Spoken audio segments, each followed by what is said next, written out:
US officials have confirmed that Antony Blinken will visit China this week to discuss the importance of maintaining open lines of communication. Joining us live is Gordon Flake, the CEO of the Perth USAsia Centre. Gordon, good to see you. It's been a case of on again, off again for this visit. It's the first trip now to Beijing by a top US diplomat since 2018. Do we read much into the fact that it is finally happening and relations improving?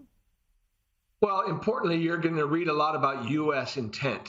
This has been pushed by the United States. The U.S. has been calling for a more robust dialogue, given the severity of the competition, if you will, between the two countries. There had been a plan for Secretary Blinken to visit months ago, but that was derailed by the case of the Chinese spy balloon flying in U.S. airspace. So the fact that it's been rescheduled is probably a good thing.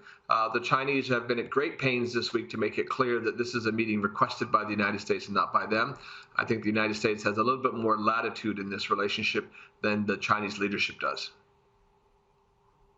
And Gordon, while we've got you, I do need to ask you about your thoughts on Donald Trump, who, as we all saw, faced a federal court yesterday on dozens of charges relating to retaining classified documents.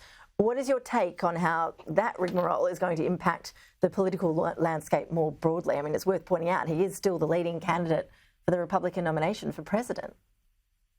Yeah, I think there's such intense focus on his polling rates among Republicans that it obscures a broader issue. And that is that in order for him to have a different result in 2024 than he had in 2020, he has to broaden his base. And so there's no question that among a certain cohort of Republican voters, the indictment actually increases their support for him somewhat inexplicably.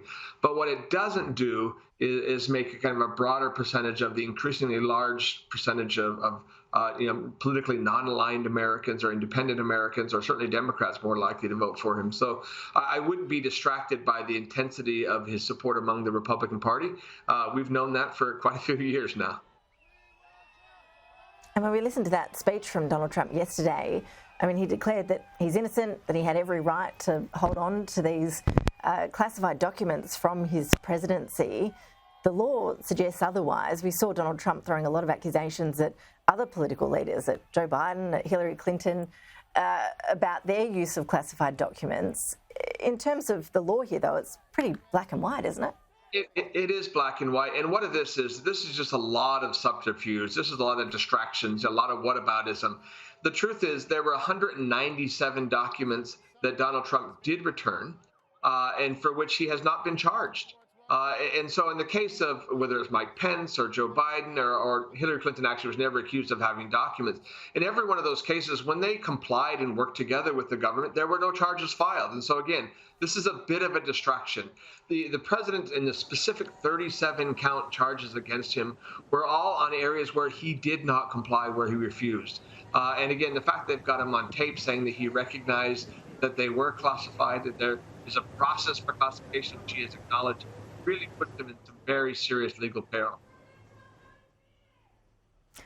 It's going to be fascinating to watch and might drag on for some time yet. Gordon Flake, really appreciate you joining us. Thank you.